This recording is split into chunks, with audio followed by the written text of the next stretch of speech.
hanya dari kendaraan, bisa saja dari pembakaran jerami ataupun batu gabah. Permasalahan mulai muncul ketika keluarga mulai menganggap hal biasa jika bayi mengalami batuk dan pilek. Secara keperawatan, hal ini bisa menjadi hambatan tugas menjaga kesehatan keluarga dalam mengenali masalah. Padahal, bayi masih memiliki jalur pernafasan yang sangat sempit, sehingga jika sedikit saja ada hambatan, maka bisa taruhannya nyawa. Nah, oleh karena itu, keluarga wajib peka tanda bahaya seperti frekuensi cepat. Jika bayi saat bernafas memiliki frekuensi cepat, itu bisa jadi gejala ISPA. Kemudian juga tarikan dada yang bisa menjadi salah satu tanda bahayanya.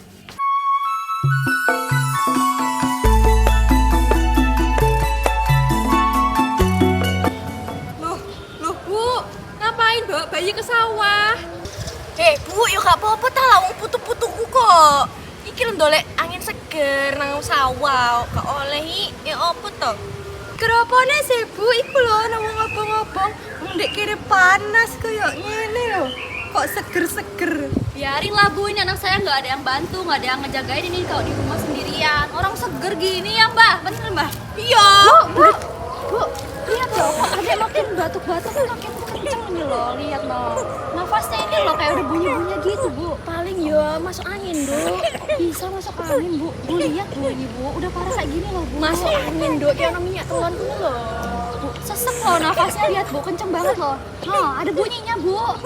Kita kesana aja ya Bu, periksa aja ya Bu. Di kayak minyak telon ae lho. Loh Bu, Walah, dikandani koyo angel ya kamu. Ngono kuwi nek dikandani angel iki. Bosok anake sesek bingung. Malah arep digawe kayak minyak telon tok. Walah. Walah Bu, jenenge wong tuwek pake ngengkele. Ya ora ngono kuwi Bu, ya gak oleh. Masih tuwek kudune luwih Jawa. jelain Bu. Loh, jantungnya kok kayak balapan ini. Bukan pilek biasa ini. Iya. Saya mulai ayo. Ayo, cepet. Ya Allah. Duh. Ketika keluarga mulai menyadari adanya kondisi yang tidak normal, pada tahap ini keluarga memasuki tugas keluarga pada tahap kedua, di mana mereka harus mengambil keputusan. Biasanya tahap ini keluarga merasa dilema antara menunggu atau bertindak. Kemandirian keluarga sangat berperan penting jika ingin mengambil keputusan, di mana untuk mencegah adanya kondisi perburukan pada bayi, yaitu seperti gagal napas. Bu, ya Bu, makin parah loh batu-batu ini Bu. Susah kok nafasnya, kasihan aku lihat Bu. Atau mending puskesmas aja ya Bu. Puskesmas ini jadi Bu. Menurut Bapak ya Bu, menurut Bapak itu nggak keluar terus sore ya. Nanti ini tambah sakit Bu, tambah sakit nanti. Sekarang aja ya. Ya wis saiki ya. Bukan ketemu kenapa-napa.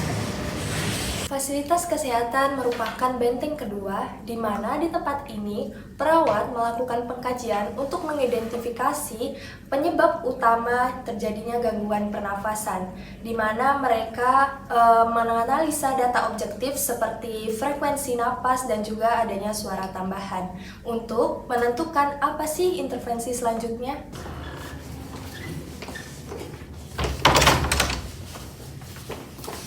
Baik, selamat pagi Ibu, Mbah. Jadi perkenalkan, saya perawat Clarista dan Ya, jadi Ibu, Mbak ya, saya di sini perawat Puspa.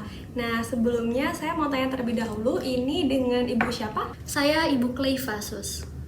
Baik, jadi dengan Ibu Cleva ya. Ini yang dengan anaknya Ananda siapa? Rio, 9 bulan, Sus. Baik, jadi dengan Ananda Rio ya Ibu ya, usianya 9 bulan, betul?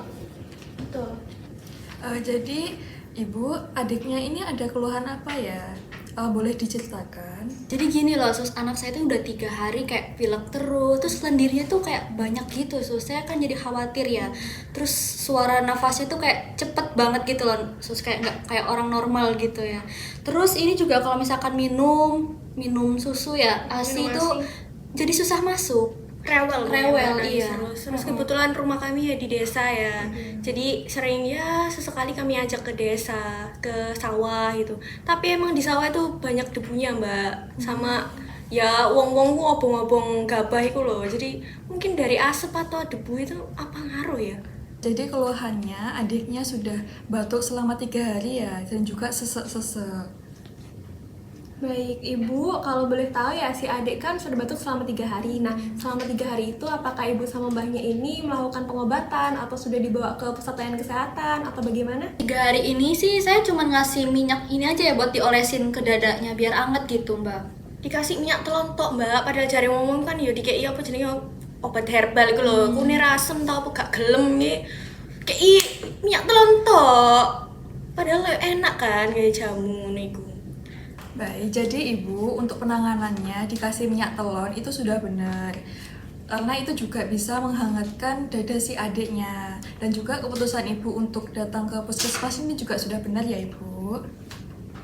Nah, terus Ibu ya, tadi mbahnya ini ngomongin jamu. Ibu, bayi usia 9 bulan itu lambungnya masih kecil, Ibu. Terus pencernaannya juga belum sempurna. Jadi, bayi 9 bulan itu masih harus diminumkan ASI sampai usia 2 tahun. Nah, kalau 9 bulan dikasih jamu, loh ya apa terus, Bu? Oh alah, salah ya mbak ya. Lho ancene supri tonggoku ku lho. Mosok ngongkon ngombe jamu. Jarine herbal iku tokcer. Makanya Bu, lain kali jangan percaya-percaya sama tetangga, langsung datang aja kita ke rumah sakit, ke puskesmas loh. Jangan herbal-herbal apalah itu, Bu. Ya tapi kan biasanya jari tonggo iku yo terpercaya. Ya, tapi kan nggak sembuh-sembuh ini anakku. yo aku salah. Jadi Ibu sama Mbak kan sudah tahu kalau misalnya jamu itu untuk adiknya masih belum boleh. Nah, sekarang kita lakukan pemeriksaan dulu ya Mbak, Ibu, buat pemeriksaan si Anandario ini. Mari sekarang kita masuk ke ruang pemeriksaan. Oh iya mbak. Baik Ibu dan Mbak, di sini saya akan melakukan pemeriksaan pada adik Rio. Nah, untuk tempatnya di sini saja, untuk waktunya kurang lebih 5 sampai 6 menit. Apakah diperbolehkan? Iya Boleh, boleh. Baik, kalau begitu saya izin untuk memulai pemeriksaan terlebih dahulu. Iya. Kita permisi ya.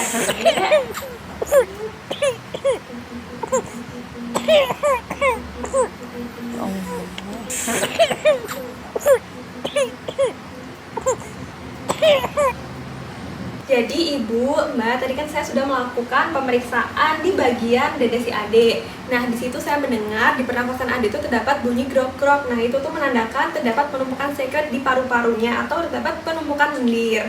Terus juga tadi saya menghitung pernapasan si adik. Nah, itu mencapai di 34 kali per menit. Itu tuh cukup tinggi ya. Itu tuh menandakan adik tuh sesak nafas. Terus juga di sini dilihat ya, adik di sini tuh dadanya seperti timbul ke atas. Jadi adik tuh kesulitan dalam menghirup oksigen atau udaranya. Oh alah, kalau gitu berarti untuk umur segini sesek ya Mbak kalau segitu? Iya betul, itu termasuk dalam sesak nafas adiknya. Ya apa mbak cara penanganannya? Nah, untuk penanganannya itu nanti bisa dilakukan yang namanya fisioterapi dada. Nah, untuk tindakannya nanti bisa dibantu oleh perawat Clarista. Oke.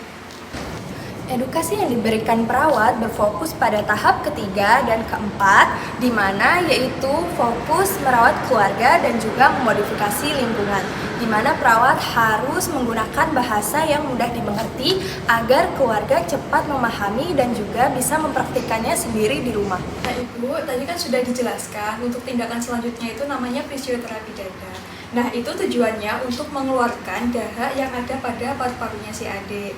Setelah ini saya akan mencontohkan cara melakukannya, nanti Ibu bisa memperhatikan saya. Oke. Nanti kalau misalnya di rumah bisa dicoba sendiri. Oh, Itu baik ya. Mbak. Saya izin untuk memangku adiknya ya. Oh ya, boleh. Misi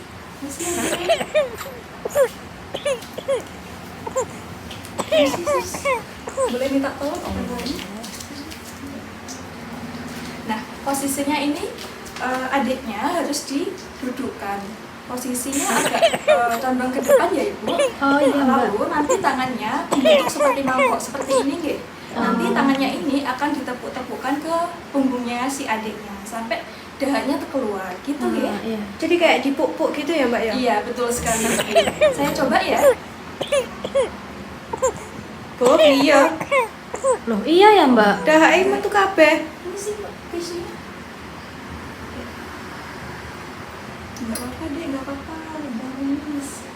Nah, seperti itu ya Ibu. Lihat ini kan dahaknya keluar. Jadi kalau misalnya adiknya merasa sesek lagi atau suaranya grok-grok itu seperti itu lagi, nanti ibu bisa melakukan tindakan ini di rumah. Oh iya mbak. Oke. Oke. Mungkin itu aja ya bu ya, mesti deh.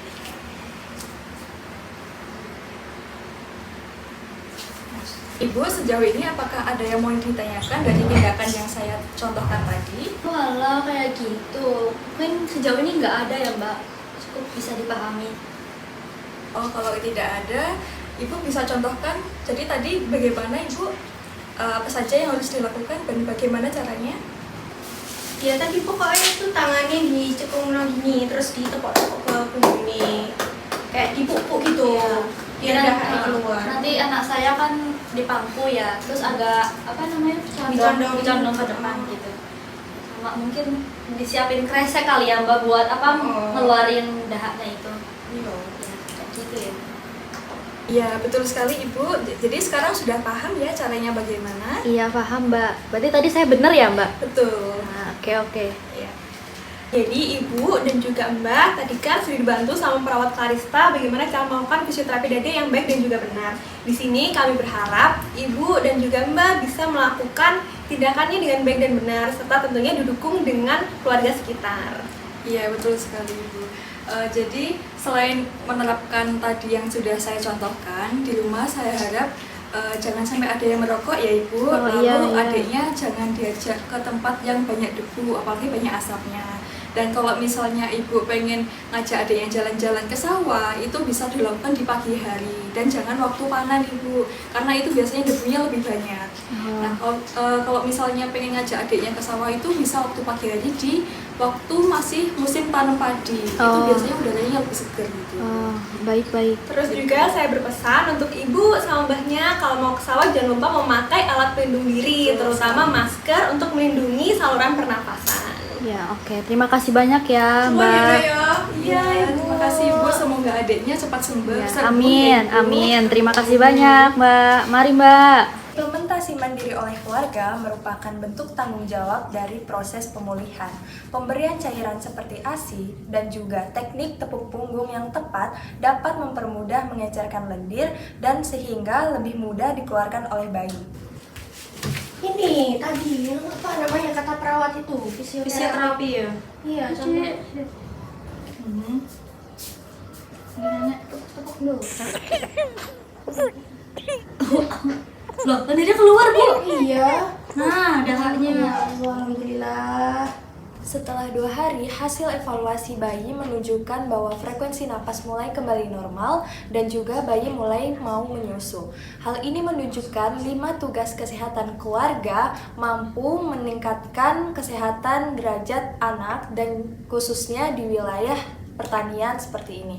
Mbak, selamat siang ibu, mbak, sama adiknya ya. Ini kelihatannya adiknya udah sehat, udah lebih baik daripada yang sebelumnya. Ini gimana sekarang kondisinya si adik? Alhamdulillah Mbak, anak saya sekarang minum ASI-nya udah lancar. Sekarang udah nggak rewel-rewel lagi. Terus batuknya juga udah berkurang ya, nggak separah yang kemarin-kemarin itu. Iya, alhamdulillah. Pokoknya udah nggak rewel lagi mbak anaknya ini. Ancen ngomongku ngawur loh, nek ngekei saran ku loh, mosok dikei jamu ngono. Emang paling bener Iya. di puskesmas ya. Alhamdulillah ya ibu, adiknya sudah lebih baik. Semoga nanti adiknya juga semakin kedepannya juga makin baik lagi itu pernapasannya. Lalu ingat ya ibu, adiknya jangan diajak jalan-jalan ke tempat yang berdebu, apalagi yang banyak asapnya. Nanti kalau misalnya pengen jalan-jalan, misalnya pengen ke sawah gitu, bisa diajak waktu masih musim tanam padi. Itu apalagi waktu pagi hari ya. Nah itu udaranya biasanya lebih bersih ibu. Itu. Iya betul sekali itu ya, perlu diingat ya bu ya. Jadi udara itu penting banget. Jadi sekalian jaga kesehatan si adik, tentunya kan ibu sama mbaknya juga nantinya lebih sehat seperti itu. Makasih banyak ya Mbak. Nanti ya pasti saya nggak akan ngajak-ngajak lagi anak saya ke sawah ya, apalagi yang berdebu-debu gitu. Suwon ya mbak ya. Makasih ya. Baik ibu, kami senang bisa membantu ibu dan juga mbak. Sebelum kita akhiri, apakah ada yang ingin ditanyakan lagi? Gak ada sih ya Mbak, udah cukup. Insya Allah udah paham. Makasih banyak ya. Sudah tidak ada yang ditanyakan, semoga semuanya bisa memahami ya. Jadi hati-hati di jalan ibu, mbak, adik juga. Makasih ya mbak ya.